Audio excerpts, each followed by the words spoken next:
Anda minta donasi Rudi, terus Anda ngusir nih jemaat, padahal Anda itu bukan duit Anda pribadi.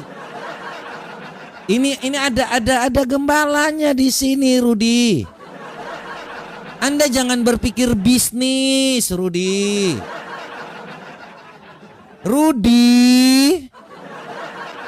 Yang kau minta donasi itu untuk jemaat, Rudi. Bukan untuk pribadi pembangunan tanah dan gereja-gereja apalah. Untuk GBI Kairos, Rudi. Apakah Anda lupa ketika Anda meletakkan batu itu pertama untuk diri Anda sendiri? Nih kita bukakan dulu nih ya, sabar ya. Ini ya, dia jalan sendiri, dia ngomong sendiri nanti. Dalam kasih Tuhan Yesus. Ini ya. Ini Anda lihat ya, ini dari akunnya dia. Dia datang sendiri, dia peletakkan sendiri. Seolah-olah dia adalah gembalanya. Gak tahu etika ini manusia. Mampu saya lakukan. Assalamualaikum warahmatullahi wabarakatuh. Berjumpa lagi dengan HMJ News ya, channel Kota Berita yang menyajikan informasi seputar dunia debat lintas agama secara tepat, cepat, akurat, dan terpercaya. Kita tahu teman-teman, Rudi Yohanes alias Rudi Wa'alabu Iskariot membongkar bagaimana kecurangan demi kecurangan yang dilakukan para Polikardus lain. Bagaimana muslihat dan tipuan serta penipuan uang yang dilakukan oleh Polikardus yang lain. Sudah ada Edwin, Saifuddin Ibrahim, Sofiatul, serta Edis yang dibongkar habis-habisan oleh Rudi Yohanes. Bagaimana Edis menipu orang-orang Kristen, bagaimana Edis menggunakan Yesus untuk mendapatkan keuntungan pribadi, padahal dia sendiri dicurigai ateis, dia sendiri dicurigai saksi Yehova, karena dia tidak percaya Yesus Tuhan. Artinya dia hanya menumbalkan Yesus untuk mendapatkan keuntungan pribadi. Kan seperti itu. Jadi memang kita lihat belakangan ini ya, begitu gencar serangan dari Rudi Yohanes terhadap Polikardus lain. Dan sayangnya teman-teman, sayangnya ya, orang-orang yang diserang oleh Rudi itu tidak bisa membalas, tidak bisa menjawab. Tetapi kali ini Rudi Wa'alabu kena getahnya teman-teman, kena batunya. Di mana Rudi ya, ini dibongkar juga oleh Robert Lele, teman-teman. Kita tahu belakangan ini muncul salah satu Polikardus yang lagi naik daun. Dulu gunakan nama PC the King. Dulu dia adalah salah satu penghujat yang sangat ngeri, sangat parah, kurang lebih mirip sama Edis, menggunakan nickname PC the King. Kami manggilnya dulu Pipis Kucing gitu ya. Pipis Kucing. Dan sekarang dia open camp, dan ternyata dia adalah seorang pengacara di kota Kupang yang bernama Robert William, atau kita kenal dengan nama Robert Lele. Sekarang pakai nama Mata Pisau ya teman-teman. Nama ID-nya berubah dari Pipis Kucing menjadi Mata Pisau. Jadi dia sekarang ingin menyaingi Edis nampaknya, ingin seterkenal Edis, dan kita lihat memang ada potensi. Harus saya akui, Robert Lele ini punya potensi untuk menggantikan Edis menjadi Polikardus nomor 1 berikutnya. Ada potensi. Dan kali ini Robert Lele itu membongkar teman-teman bagaimana penipuan yang dilakukan oleh Rudi Yohanes. Kalau dulu saya bongkar bagaimana penipuan yang dilakukan oleh Wa'alabu terhadap penggalangan dana rumah anak terong yang sebelumnya untuk panti asuhan dijadikan rumah pribadi. Dan kali ini Robert Lele berhasil menampilkan data bagaimana Rudi Wa'alabu menipu orang-orang Kristen, menggalang dana untuk pembangunan gereja, dalam hal ini namanya gereja GBI Kairos, dan memang Wa'alabu itu begitu masif menggalang donasi untuk pendirian gereja. Tetapi yang mengejutkan, setelah dana terkumpul teman-teman, setelah dana terkumpul, GBI Kairos diusir. Bayangkan, menggalang dana pakai nama GBI Kairos. Begitu GBI Kairos ya sudah berdiri gedungnya ini dari hasil donasi, tiba-tiba GBI Kairosnya diusir dan diubah sekarang menjadi GPDI ya. Sekarang Rudi Yohanes menguasai dan mendirikan gereja namanya GPDI. Jadi ganti nama teman-teman. Waktu galang donasi pakai nama GBI Kairos. Sudah siap gedungnya, dia ubah. Dia ubah kenapa? Karena dia nggak mau perjanjian dengan GBI Kairos itu dipakai. Karena kalau perjanjian itu yang dipakai, tidak menguntungkan dia. Kalau GPDI, ini kan istilahnya pemain baru. Setelah gedung siap, jadi Rudi Yohanes alias Rudi Walabu itu bisa bilang, GPDI ini diambil namanya, kalau kita bicara kayak franchise lah, ya seperti franchise, di mana di situ Rudi Yohanes lah yang berkuasa secara penuh. Kalau di GBI Kairos kemarin perjanjiannya nggak seperti itu. Perjanjiannya Rudi Walabu hanya membangunkan, menghibahkan, ya, mewakafkan. Dia menggunakan istilah Islam. Dia akan mewakafkan. Tetapi begitu udah terkumpul uangnya, sudah terbangun gedungnya, diubah sama Walabu. Dia tidak mau lagi mewakafkan. Tidak mau lagi mewakafkan tanah dan gedung tersebut kepada gereja GBI. Enggak. Ini punya saya, ini tanah saya, ini gedung saya, suka-suka saya. Dia cari gereja yang bisa dia atur, yang bisa dia pakai namanya, tetapi manajemennya, keuangannya semua dia kuasai. Inilah jahatnya Rudi Walabu, teman-teman. Saya udah bilang dari dulu ya, teman-teman Kristen hati-hati. Begitu juga teman-teman Muslim. Jangan kalian lihat dia sekarang bongkar-bongkaran Polycarpus yang lain. Kalian pikir dia di pihak kita. Enggak, ini orang bahaya. Jauh lebih licik daripada setan sekalipun, teman-teman. Jadi kalau ada perwujudan setan yang nyata, Rudi Walabu ini contoh nyatanya.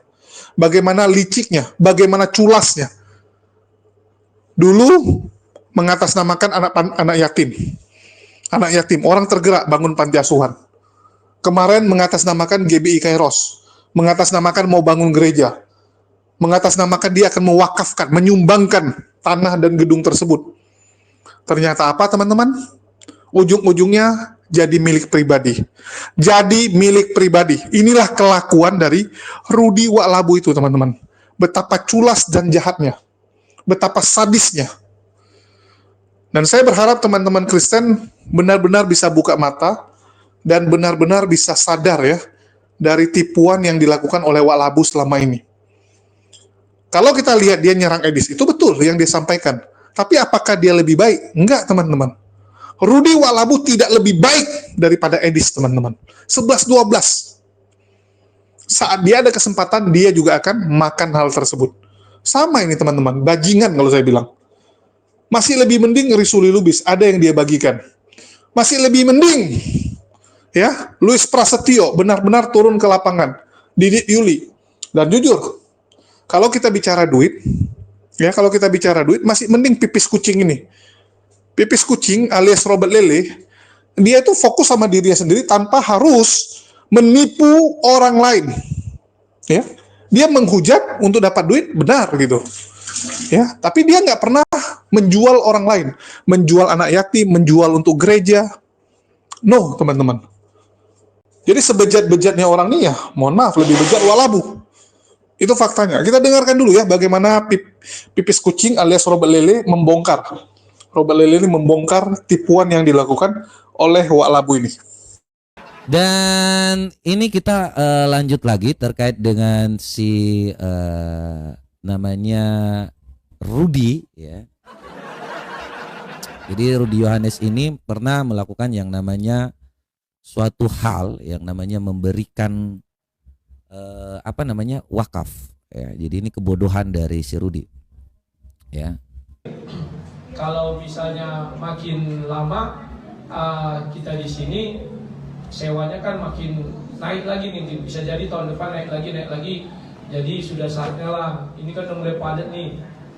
Saya berpikir tidak salah. Sebagian dari harta saya sebagian dari harta Rudi akan Rudi wakafkan. Oke? Sebagian dari harta Rudi. Wakafkan. Kalau bahasa kerennya wakafkan. Kenapa? Anda ngerti? Di dalam gereja dia ngomong tentang wakafkan. Anda ngerti nggak arti kata wakaf? Untuk gereja, wakaf. Kita cari tahu dulu arti wakaf ya. Beda dengan hibah. Kalau hibah itu beri dengan cuma-cuma. Ya. Kalau wakaf Jadi wakaf itu dia tidak bisa yang namanya bukan memberi dengan cuma-cuma, guys. Ini ngomong kepada gereja ya, wakaf. Ya, jadi Anda ngerti kalau bahasa hukum hibah itu beri dengan cuma-cuma, artinya dia tidak dapat lagi menarik itu. Ya, tetapi kalau wakaf ya, ini kita lihat wakaf ya, supaya teman-teman tahu nih maksud dari Rudy. Wakaf itu apa bahasa kerennya ya? Anda ngerti arti kata wakaf ya? Ini kita coba lihat ya apa yang dimaksud dengan wakaf. Nih, yang dimaksud dengan wakaf, teman-teman harus mengetahui dengan baik dalam hukum Islam. Wakaf adalah menahan suatu benda yang menurut hukum tetap diwakif ya, menurut hukum ya, dalam rangka mempergunakan untuk kebajikan. Jadi ini ya, nih ya. Tapi harta wakaf itu tidak lepas dari wakif. Wakif ini pemilik, guys. Jadi dia tetap memiliki dan dia tetap menginginkan. Artinya lu boleh bangun di situ, nanti gue tetap yang namanya dapat kembaliannya. Jadi contohnya nih ya, ia bahkan ia benarkan menariknya kembali, bisa menariknya kembali dan ia boleh menjualnya. Itu artinya wakaf, guys. Jadi dalam pengertian Islam, wakaf itu bukan hibah. Hibah itu beda lagi. Hibah itu memberikan dengan cuma-cuma.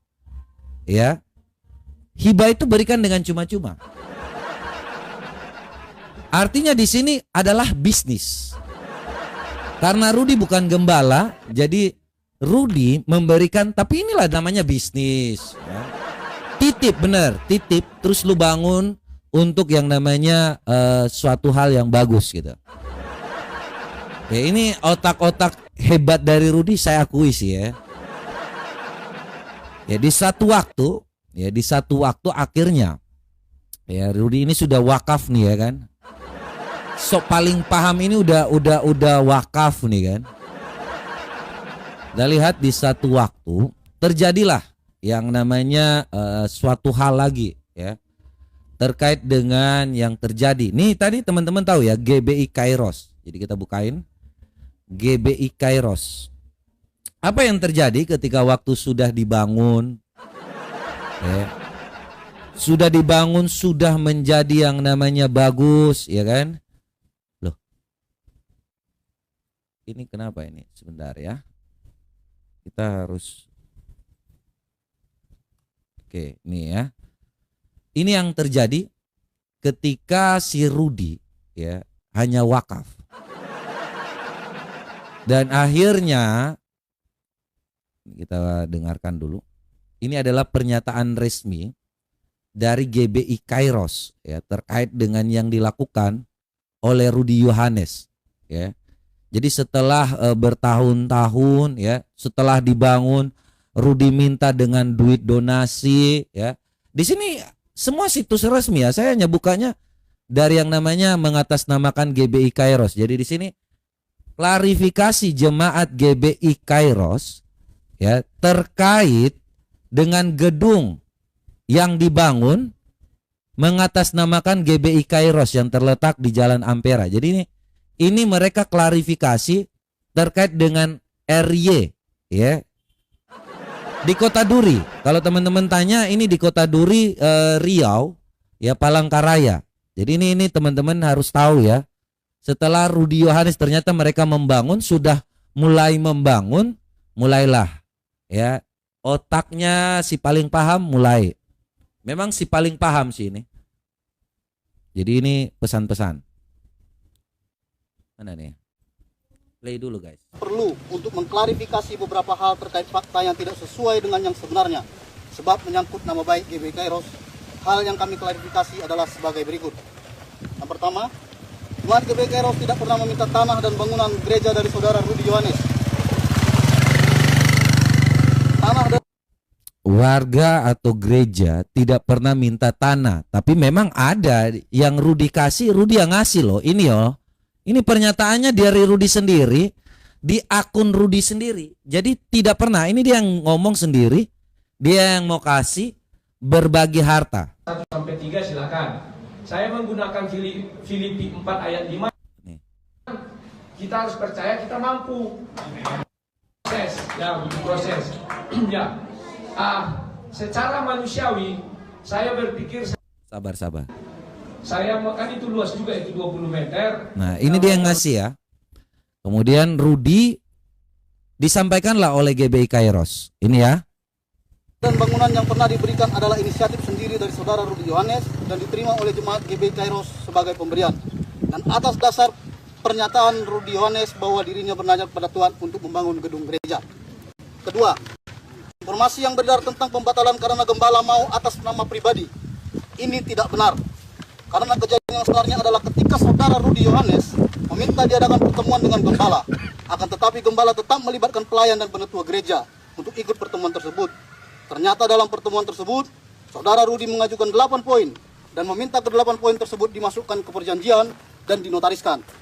Pada saat itu terjadi perdebatan karena poin yang diajukan dianggap tidak relevan serta di luar kesepakatan awal. Meski demikian, pada saat itu, gembala, pelayan, dan penetua tetap menyatakan untuk mempelajari dan mendalami. Terlebih dahulu, dan RY atau Rudi Yohanes pun juga memberi waktu 1 minggu untuk pembahasan. Ini mohon maaf ya, sebelumnya yang record Anda biji maneh. Kita udah gini, kita nggak mungkin balik lagi. Oke ya, kita lanjut ya teman-teman semua. Akan tetapi keesokan harinya, saudara Rudi justru membuat postingan Facebook yang menggiring narasi bahwa gembala tidak setuju usulan Rudi Yohanes dan ingin menguasai secara pribadi. Padahal poin tersebut masih dalam kurun waktu yang ditentukan untuk pembahasan, yaitu 1 minggu ke depan. Ketiga, soal adanya rekaman suara gembala GBI Kairos yang beredar di sosial media. Kami menyatakan itu adalah penggalan yang tidak lengkap. Hasil rekaman diam-diam tersebut akhirnya diumbar di sosmed untuk menciptakan opini negatif terhadap gembala GBI Kairos. Padahal sesungguhnya arti dari penggalan perkataan tersebut tidak bermakna sebagaimana yang dituduhkan. Keempat, soal surat tanah yang disebut ingin dikuasai adalah tidak benar. Karena pada tanggal 20 Juli 2024, surat tanah tersebut telah dikembalikan kepada saudara Rudi Yohanes, disertai surat berita acara pengembalian dan disaksikan 4 orang saksi mata. Ini bukti bahwa gembala GBI Kairos tidak berniat sedikit pun untuk menguasai tanah dan bangunan tersebut sebagaimana opini liar yang ada pada saat ini. Kelima, tentang perpecahan jemaat GBI Kairos. Akibat masalah ini, sebagaimana opini yang dibangun lewat narasi di beberapa live streaming, saudara Rudi Yohanes, GBI Kairos membantah dengan tegas hal tersebut. Sekali lagi, GBI Kairos membantah dengan tegas hal tersebut, bahwa sampai saat ini jemaat GBI Kairos masih tetap solid bersatu dalam penggembalaan pendeta Hotler Siahaan selaku gembala jemaat GBI Kairos. Adapun beberapa oknum yang saat ini bergabung dengan kelompok saudara Rudi Yohanes, sekalipun mereka pernah terlihat di GBI Kairos, sebagian dari mereka adalah jemaat tidak tetap, yaitu keluarga Simbolon. Demikian juga saudara Donald Siahaan bukanlah bagian dari pelayan atau keluarga besar GBI Kairos. Selebihnya adalah keluarga Rudi Yohanes yang ikut keluar dengan sendirinya. Jadi dapat kami tegaskan bahwa jemaat tidak terpecah dan tetap bersatu. 6. Tentang keluar dan meninggalkan gedung tanpa izin. Ini juga tidak benar. Kami jelaskan bahwa jemaat GBI Kairos sudah lebih dahulu permisi kepada saudara Rudi Yohanes. Dan sore harinya gembala dan beberapa jemaat juga telah permisi kepada ketua RT setempat. Dan klarifikasi hari ini juga adalah bagian tata cara kami menghormati warga dan pemerintah setempat. Mengingat saat perdana kami mulai menggunakan gedung ini dan juga saat peletakan batu pertama juga meminta izin kepada pemerintah dan warga setempat. Demikian juga saat meninggalkan tempat ini, maka seyogianya kami harus permisi baik-baik. Ketujuh, dan perlu kami jelaskan bahwa penyebab perginya jemaat dari gedung tersebut dipicu dengan adanya pengusiran dari saudara Rudi Yohanes. Pengusiran saudara Rudi Yohanes. Jadi Anda minta donasi Rudi, terus Anda ngusir nih jemaat, padahal Anda itu bukan duit Anda pribadi. Ini ada gembalanya di sini, Rudi. Anda jangan berpikir bisnis, Rudi.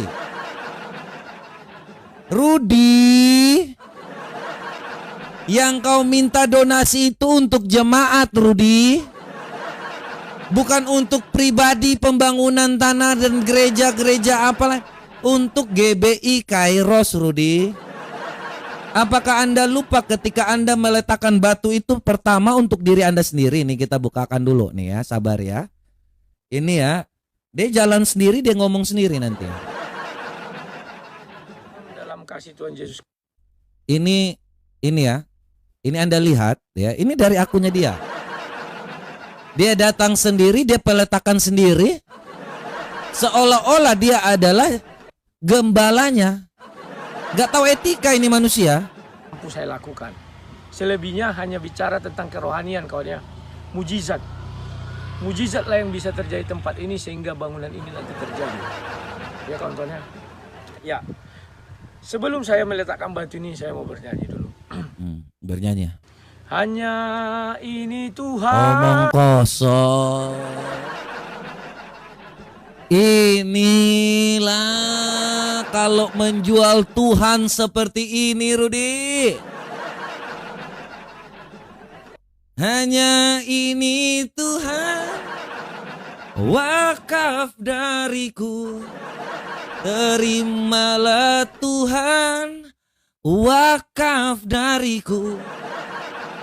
Tuhan tidak kenal apa itu wakaf.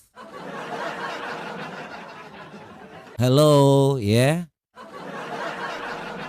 Pembangunan gereja, peletakan dari sang apologet sendiri, sang apologet.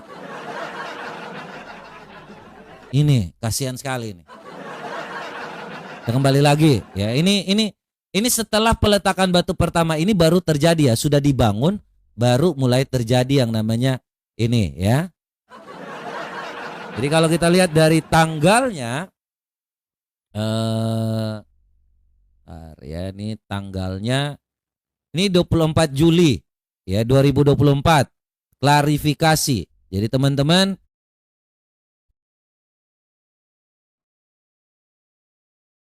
ya 2024. Klarifikasi. Jadi teman-teman, kita kalau lihat dari nurutan tanggal, kemudian 24 Juli, ya si Rudi memposting yang namanya dia memberi, ini 20 Juli 2024. Yang Rudi kasih, ya diposting, jadi ini 2 tahun lalu. Ya entah ini tanggal berapa ya, sebentar saya lihat tanggalnya. Diposting 2 tahun lalu. Jadi ini sudah, oh ya, sorry, ini 18 Juni 2023. Jadi dia kasih dulu, ya, dibangun dulu. Kalau teman-teman lihat timelinenya ya, ini ada di Facebook, YouTube-nya dia sendiri, ya, dikasih wakaf. Kemudian dia peletakan batu pertama itu tanggal berapa? Kita lihat 2 tahun lalu. Jadi udah dibangun nih ya. Kalau kita lihat, ya ini 3 Juli dia peletakan batu pertama sendiri. Ya, dia peletakan batu pertama sendiri. Jadi kalau timelinenya kita lihat ya. Dari sini kita lihat ada yang namanya 3 Juli. Yang pertama dia sumbangnya mau bantu gereja itu 18 Juni 2023. Ya. Kemudian yang terjadi permasalahannya itu di 20 Juli 2024. Setelah 1 tahun. Ya, si Rudi, saya ini seperti timeline aja. Jadi setelah 5 hari dia peletakan batu pertama, dia mulai dengan yang namanya donasi. Akhirnya klarifikasilah di sini, ya. Jadi disinilah letak terjadinya yang namanya Rudi Yohanes mengusir jemaat. Ya, dari sini. Tersebut, saudara Rudi mengajukan 8 poin dan meminta ke-8 poin tersebut dimasukkan ke perjanjian. Anda lihat? Ya, ini adalah suatu hal namanya bisnis. Narasi yang muncul ke permukaan di dunia media sosial dan yang berkembang di masyarakat berdampak negatif. Sebentar, kita coba dari pertama. Jalan semuanya seturut dengan kehendak Tuhan. Terima kasih, kami menyerahkan semuanya dan biarlah klarifikasi ini memberi penjelasan supaya pihak khususnya dari GBI Kairos tidak mengalami masalah kesulitan di kemudian hari.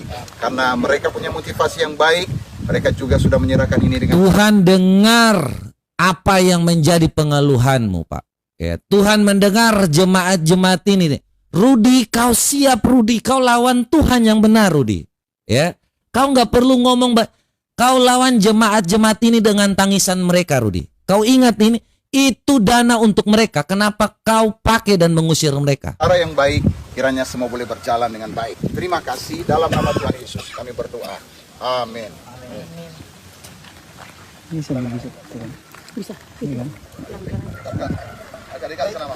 Akan saya bacakan perihal klarifikasi Jemaat GBI Kairos.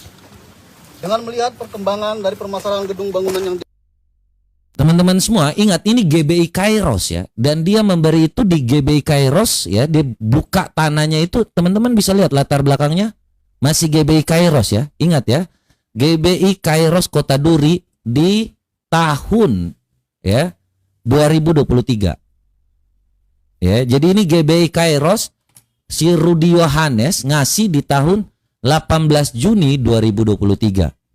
Ya. Ini ya. Jadi ini Rudi Yohanes pamer di YT-nya sendiri. Jadi kita cara membacanya dari dia sendiri. Dia yang memberikan pembuktian, sang apologet ini, ya dia yang beri pembuktian, dia ngomong di seolah-olah bahwa dia ngasih untuk yang namanya GBI ini, gereja. Diwakafkan agar tidak bisa menjadi milik pribadi. Nah, sebagian dari harta saya wakafkan. Kalau bahasa kerennya wakafkan. Kenapa harus diwakafkan agar tidak bisa menjadi milik pribadi? Karena kan kita sering gitu kan, kalau kita berikan, wah nanti jadi milik pribadi, jangan gitu ya. Maka ini teman-teman bisa cari ya di tahun 2023. Nih langsung aja di YouTube-nya dia yang ngomong sendiri. Ya, dia wakafkan untuk gereja 18 Juni 2023. Kemudian dia meletakkan batu pertama di 3 Juli 2023. Ya, nih wakafkan ya. Jadi dia meletakkan batu pertama. Persembahanku, segenap hidupku, jiwa dan ragaku. Nah, coba. Dalam kasih Tuhan Yesus Kristus ya kawan-kawan ya. Hari ini saya berada di tempat lokasi pembangunan gereja GBI Kairos. Ingat ya, gereja GBI Kairos, dia peletakan batu pertama sendiri.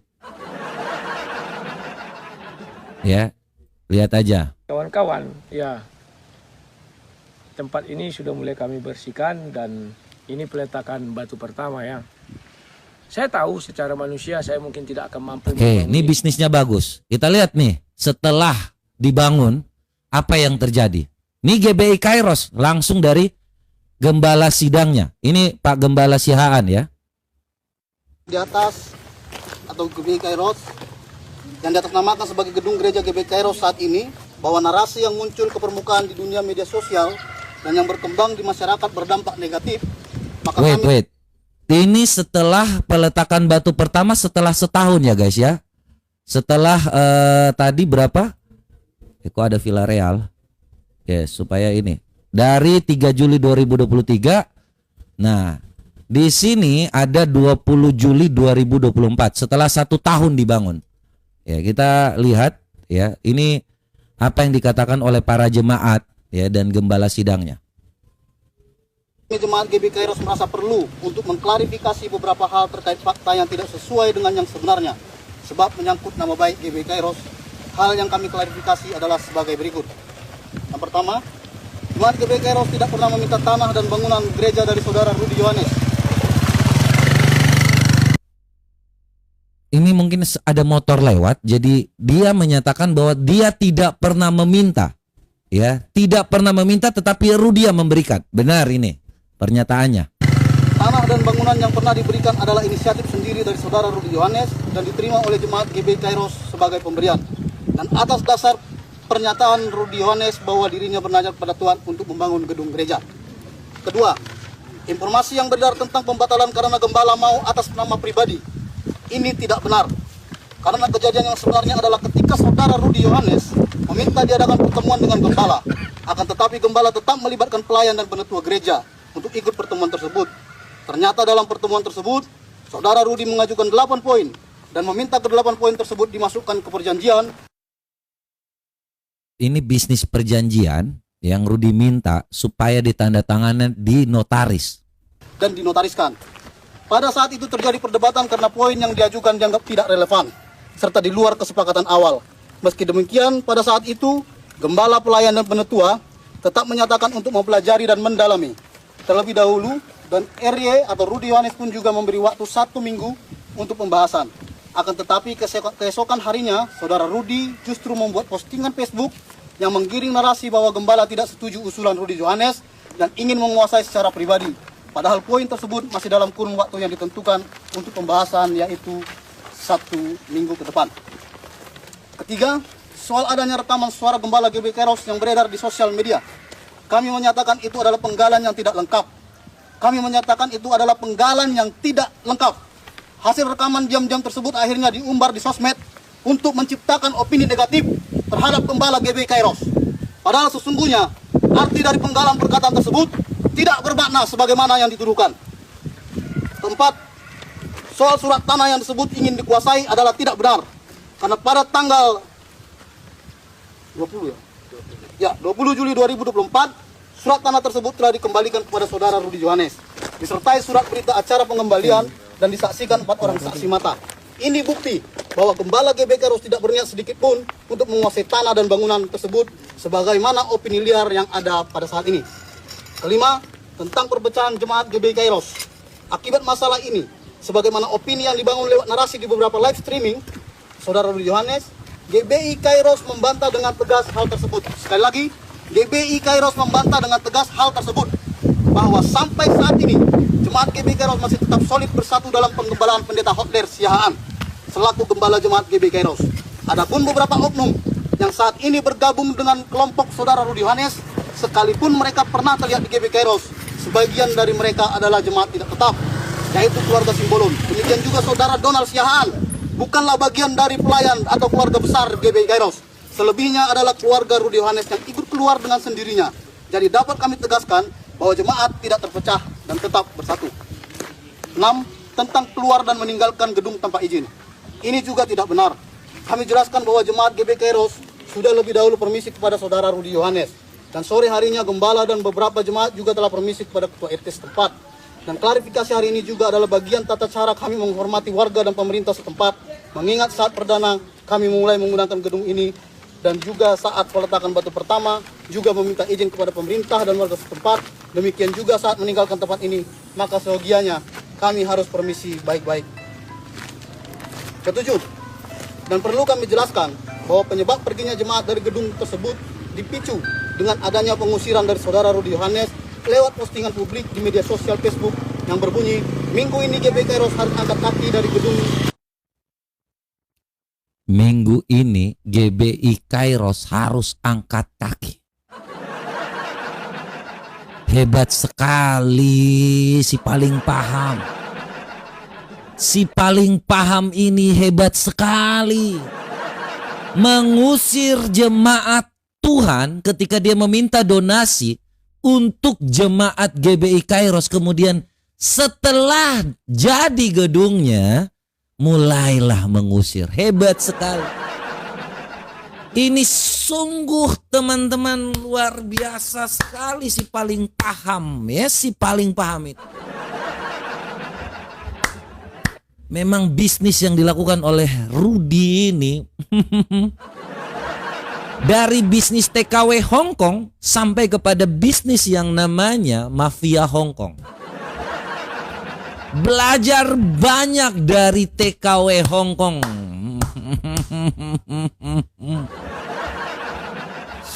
Sungguh indahnya. Dan teman-teman semua, ini hanya sebenarnya ini pelacakan karena kebetulan Rudi Yohanes bilang si paling paham dengan saya, dan saya hanya baru hal-hal kecil aja sih sebenarnya ya. Dan itu teman-teman tuh cari bahan. Kau lihatlah mata pisau. Nah, ini karena Rudi ngomong saya, jadi saya kebetulan nyari-nyari aja apa sih informasi tentang Rudi.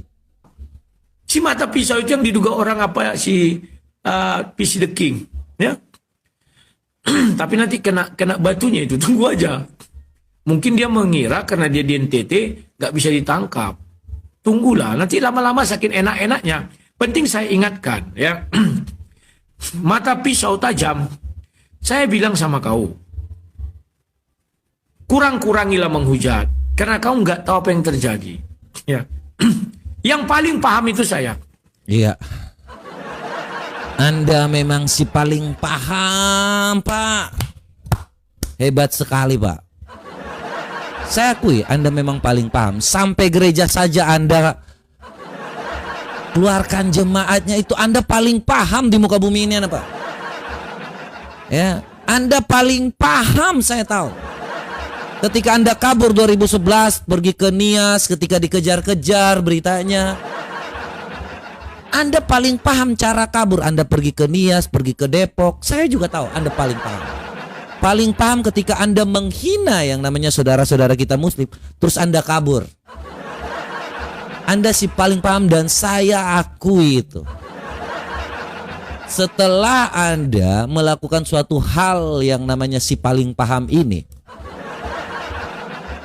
makanya Anda wakafkan ketika Anda tahu bagaimana caranya mengambil kembali setelah Anda mewakafkan. Hebat sekali si paling paham ini. Saya suka sih, guys. Si paling paham ini. Mantap sih si paling paham, ya kan.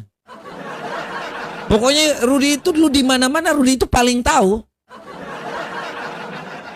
Dulu, mohon maaf ya, kalau saya ingat saya, dia bukan pengacara, tapi paling sok ngatur tentang anak Batak gitu. Karena si paling paham. Rudy, Anda si paling paham. Saya tahu Anda si paling paham.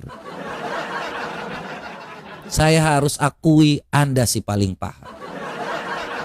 Anda paham tahu cara kabur dari Palangkaraya, Riau, ya. Anda kabur ke Nias. Tahun 2011 ketika Anda digeruduk, ya. Anda kabur dari Nias kemudian ke Depok. Anda si paling paham. Saya akui. Bahkan Anda paham dengan para TKW. Sehingga 2 TKW harus murtad gara-gara Anda. Yang pertama, istri Anda sendiri. Yang kedua, istri Anda juga sendiri. Dua-duanya murtad gara-gara Rudy. Dan saya harus akui itu. Ya. Rudy itu punya yang namanya, ya namanya juga 2010-2009. Ya. Rudy itu sangat terkenal. Ya, Anda bisa baca berita saja. Anda cari aja. Ya, kapan Rudy itu ngomong tentang yang namanya debat agama tuh udah lama banget. Ya. Dua istrinya itu murtad. Yang pertama kerjanya dari Hong Kong. Jadi Rudy itu terkenal sekali lagi di Victoria Park. Itu namanya tempat kumpul-kumpulnya para TKW pada hari Minggu. Dan mereka punya komunitas. Di situ Rudy sama seperti Edis TV pada hari ini. Rudy sangat tren. Sangat tren. Dan Rudy yang pertama, dia menikah dengan salah seorang TKW. Murtad. TKW itu murtad. Dari Islam menjadi Kristen. Tapi karena Rudy Mokondo, akhirnya TKW ini kembali lagi. Istrinya kembali lagi ke Solo. Karena Rudy sudah sangat terkenal dengan komunitas TKW, Rudy nikah lagi yang kedua. Sama. Istrinya juga seorang Muslim, kemudian pindah ke Kristen. Anda memang paling paham. Serius, Anda coba tanya ke dia. Ketika waktu dia nikah di Jawa itu, saya langsung kasih tahu aja. Mau Anda berdusta? Hah? Anda kalau dengan mata pisau, saya ini teman-teman yang saya cari tuh pengembangannya hanya hal-hal receh, teman-teman bisa dapat kok ya. Di Facebook itu ada GBI Kairos ya. Teman-teman, ini bukan hal-hal yang sebenarnya kalau teman-teman mau bantu cari siapa Rudy karena dia nyenggol-nyenggol saya, itu gampang carinya. GBI Kairos tinggal cari, ada klarifikasi terkait dengan GBI Kairos yang diusir oleh Rudy. Ya, jadi nggak usah heran kalau yang hal-hal seperti itu. Ini saya dapat bukan dari intel dari mana-mana, kecuali hal-hal yang namanya Rudi pernah tinggal di mana, saya tahu lah. Ya itu gampang lah. Yang umat-umat mau kondo aja gampang, apalagi yang kayak Rudi gini. Ya, umat-umat mau kondo aja sehari aja udah. Apalagi Rudi ini dalam 2 jam kita buka link semua ada tuh. Ya. Jadi ini teman-teman, ya, yang ada tadi yang saya ngambil itu dari yang namanya YouTube-nya dia sendiri. Jadi saya nggak perlu, kebenaran itu Tuhan buka sendiri. Ya, dari peletakan batu pertama ini dia, ya. Ini teman-teman lihat aja, sang apologet ini punyanya dia. Ya, dia ngomong sendiri mau wakafkan, ini punyanya dia. Ya. Ini punyanya dia. Teman-teman cari sendiri. Sudah saya serahkan harta saya kepada gereja dan kemanusiaan. Nih. Teman-teman bisa cari sendiri, tinggal terus ada peletakan batu pertama GBI Kairos. Nih. Peletakan batu pertama pembangunan gereja paling sedih. Ya, kemudian ini GBI Kairos, ini teman-teman cari sendiri. GBI Kairos, klarifikasi. Ternyata Rudi udah mengusir GBI Kairos. Ya, jadi ini hal-hal simpel. Mengucapkan terima kasih kepada Tuhan Hal-hal simpel, guys. Yang Maha Kuasa. Kalau teman-teman cari tahu, hal-hal ini terlalu mudah. Ya, jadi ya namanya kebetulan saya ini di bidang hukum, jadi mencari sesuatu itu melalui timeline dan mudah lah ya Kal. Yang penting kita carinya ya, kita tahulah apa dasarnya. Jadi nanti ya saya sarankan kepada para donatur ya, ini bisa aja 372 penggelapan yang dilakukan oleh Rudi ya. Karena permintaan donasi itu kepada yang namanya GBI Kairos. Terkait nanti yang setelah pernyataan ini bisa di penggelapan ya, pasal penggelapan 372. Saya nggak ngurus tentang yang namanya dengan anak Batak itu dengan Edis. Saya lebih fokuskan kepada gereja ini ya. Ini 372 pasti ya. Penggelapan itu pasti. Kenapa? Karena bukan hal yang namanya untuk you harus kembalikan. Kalau enggak, lu harus bagi 2 apa yang telah dilakukan dan berikan kepada gereja. Ya. Secara yang namanya duit, ya itu pasal, sebentar ya, kita bukakan dulu ya. Kalau terkait dengan Permen Kumham, itu sebenarnya sudah ada sih di Permen Kumham nomor 29 tahun 1980 tentang sumbangan atau donasi. Tapi kalau secara pidana ini pasal 372 otomatis. Kalau dengan Edis kan bisa laporkan, tapi itu memang delik aduan. Itu pasal Undang-Undang 32 nomor 32 Undang-Undang nomor 32 tahun 2002. Kalau ITE itu nomor 1 tahun 2024 ya. Ya, ada revisi yang dipakai itu Undang-Undang ITE nomor 1 tahun 2024 pasal 32 ayat 2 kalau nggak salah sih. Itu bisa kalau Edis TV terkait itu. Kalau untuk Bang BRI-nya pasal 1. Kalau untuk Rudi sendiri itu pasal 2. Ya. Itu ITE-nya. Kalau anak Batak itu pasti 372. Ya. Tipu gelap bisa ya. 372 penggelapan, 378 penipuan ya. Jadi ini teman-teman ya, terkait dengan si paling paham. Ya. Si paling paham ini sudah saya katakan tadi bahwa dia sebenarnya bukan urusan saya ngomong tentang rumah tangganya dia yang menikah mau berapa kali, 12 kali pun bukan urusan saya. Tetapi kita harus menceritakan karena Rudi itu sejak beberapa tahun lalu memang sudah melakukan apologetika, kawin pun karena apologetika. Ya. Kawin pun dengan yang para murtadin ini. Jadi istrinya Islam yang pertama, kerja di Hong Kong, kemudian yang kedua pun kerja di Hong Kong. Gitu. Murtad juga. Jadi itu pencapaian dia 2 orang murtadin. Dua-duanya istrinya. Entah satu udah balik. Entah satu udah kembali yang ke Solo itu istri pertama itu udah, tapi ya udah. Saya nggak tahu. Ya, jadi itu yang terjadi. Jadi itu informasi. Nanti kita akan dengarkan lanjutan rekaman dari GBI Kairos ini yang benar. Saya sangat sakit hati sih ketika jemaat Tuhan ini. Ya, Tuhan akan berperkara dengan Anda sendiri, ya. Anda tidak akan jadi berkat. Hari ini Tuhan akan menunjukkan kutukan kepada Anda. Sampai hari ini Anda susah sampai hari ini. Kemarin waktu dia, saya lihat ya, waktu dia live itu saya sempat scroll terus dapat gitu kan. Dia bantu orang, duitnya sisa 400.000, terus dia ngomong di depan umum. Nih karena kebetulan orang ini ya, saya kasih dia, walaupun saya susah, saya kasih dia.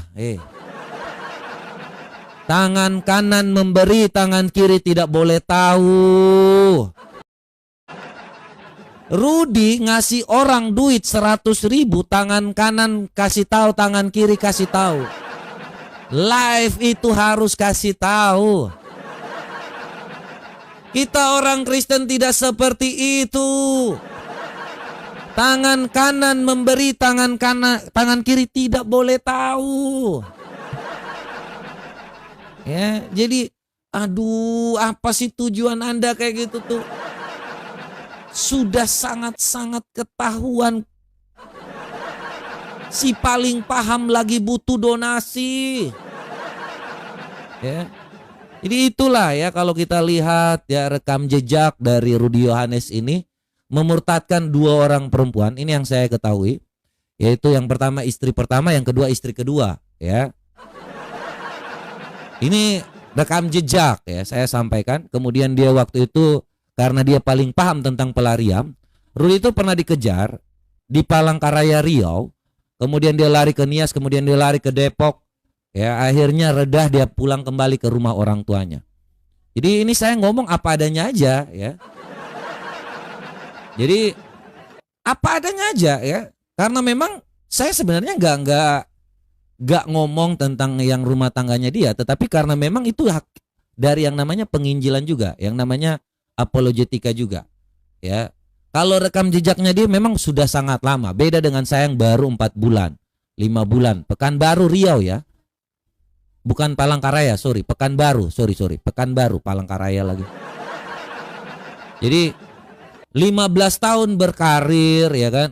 Dari sinilah, dari yang namanya klarifikasi dari ini, ya, Anda membuat jemaat Tuhan menangis, mereka menangis loh.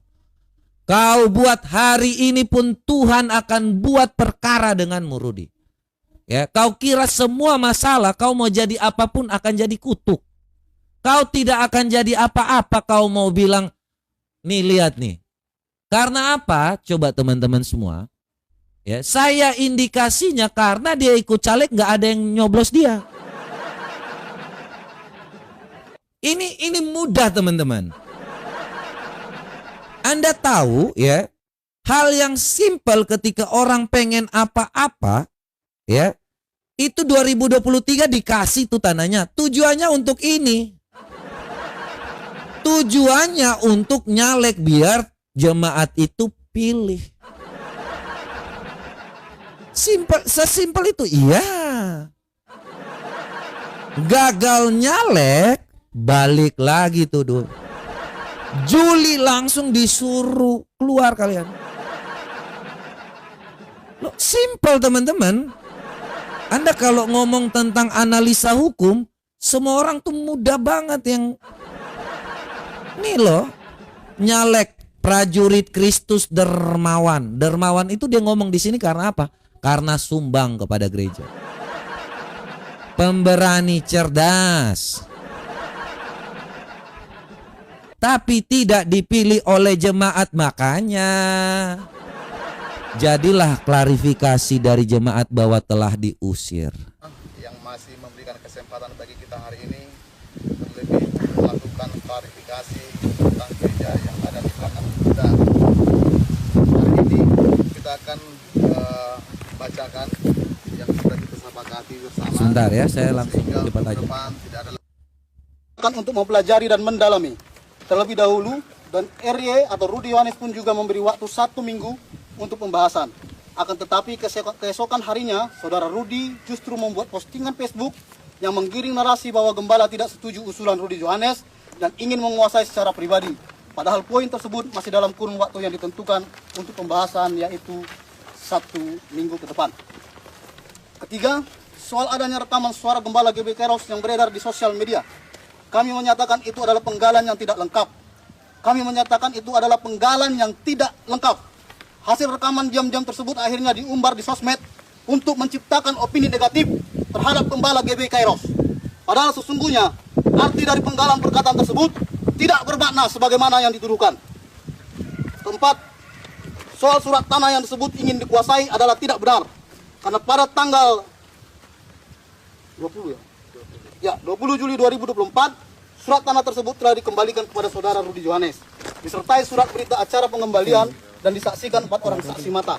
Ini bukti bahwa Gembala GB Kairos tidak berniat sedikit pun untuk menguasai tanah dan bangunan tersebut sebagaimana opini liar yang ada pada saat ini. Kelima, tentang perpecahan jemaat GB Kairos.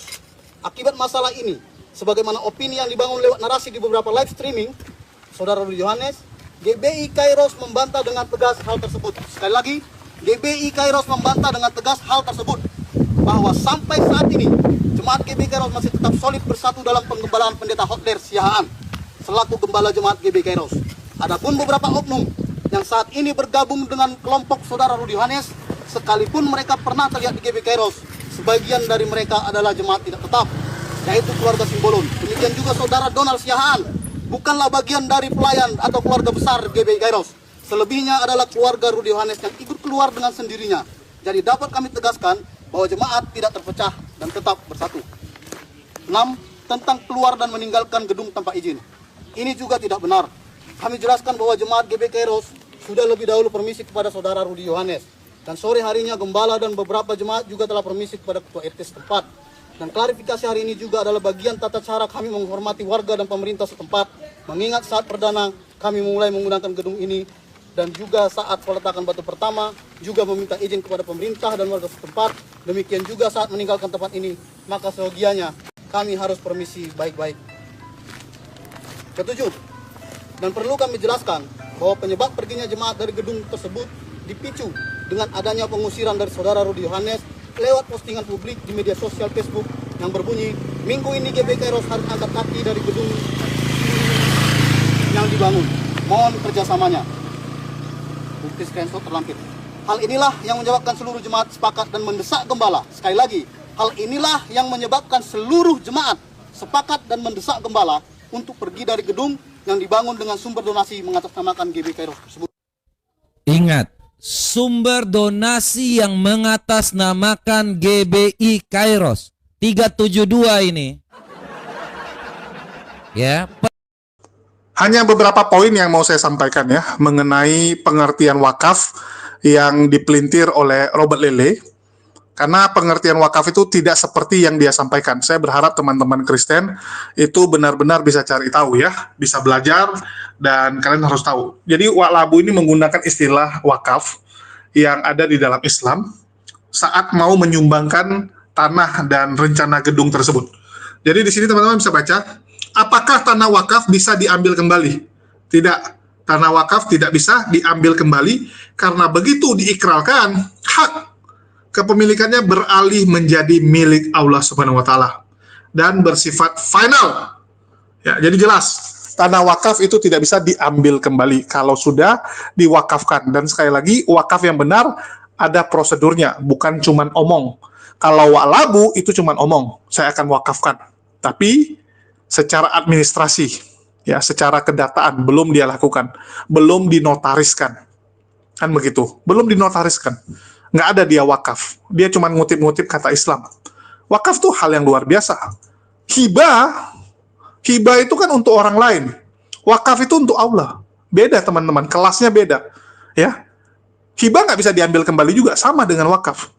Tidak bisa diambil kembali. Cuman bedanya, hibah itu ganti pemilik. Contoh, dari Rudi Walabu misalnya kasih kepada Yayasan A. Dan itu jadi milik Yayasan A. Kalau Yayasan A nggak mau lagi pakai untuk jadi gereja, dia mau jadi tempat hiburan, dia mau jadikan itu bar, boleh-boleh saja. Walaupun kamu sudah hibahkan ke gereja, yayasan gereja tersebut. Yayasan gereja tersebut lihat, wah, nggak cocok lagi nih jadi gereja. Udah sepi, udah kita jadikan diskotik, kita jadikan tempat pelacuran. Nah, itu boleh. Boleh teman-teman kalau hibah. Kalau wakaf itu milik Allah, dan semuanya kepentingan Islam. Nggak boleh gitu kan, wah sepi nih. Setelah diwakafkan misalnya jadi masjid. Masjidnya sepi, udah kita ganti jadi diskotik. Nggak bisa kalau wakaf. Kalau hibah bisa jadi diskotik. Jadi hotel plus-plus bisa teman-teman. Wakaf nggak boleh. Itu bedanya. Jadi kelasnya beda. Kemuliaannya beda. Robert Lele asal ngomong ya, wakaf bisa diambil kembali oleh pemiliknya. Enggak teman-teman. Sembarangan ngomong dia. Asal-asalan. Itu aja yang mau saya luruskan. Jadi yang lucunya Wak Labu menggunakan istilah itu, artinya dia mewakafkan. Wakaf itu artinya apa ya? Segala kepentingan untuk Allah. Gereja itu ya bukan kepentingan Allah, itu musuhnya. Musuhnya Allah. Karena itu pagan menurut kami. Mohon maaf ya. Dari sudut pandang Islam itu pagan gitu. Sesuatu yang ditentang. Jadi nggak cocok. Dan terbukti. Jadi masalah kan? Jadi masalah. Wak Labu, aduh udahlah teman-teman. Kalau cerita kebusukan kejahatan mereka nih, saya rasa teman-teman semua udah tahu. Cuman kalau teman-teman Kristen nih karena butuh Polycarpus yang melawan Islam, mau nggak mau mereka pura-pura tutup mata. Udahlah nggak apa-apa lah dia makan duit, nggak apa-apa lah dia korupsi. Yang penting dia nyerang Islam, yang penting dia musuh Islam. Mereka kan seperti itu. Mereka nggak peduli. Udah jelas-jelas, udah terang benderang, udah kita tampilkan data. Bagaimana mereka-mereka ini menipu orang-orang Kristen, memanfaatkan kebaikan kalian. Panti asuhan jadi rumah pribadi, gereja jadi rumah pribadi. Aduh, besok apa lagi teman-teman? Besok apa lagi yang dibuat Wak Labu ini? Terulang, dan terus terulang. Dan kalian nggak belajar sama sekali. Yang saya bingungnya, orang-orang Kristen kok nggak ada yang belajar gitu. Dari kejadian sebelumnya, masa nggak ada yang bisa kalian pelajari? Nggak ada hikmah yang bisa kalian ambil? Apa sih? Apa memang sebodoh itu? Apa memang setolol itu?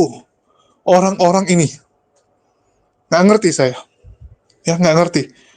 Dan saya harap, lewat video ini ya, itu bisa menyadarkan teman-teman Kristen.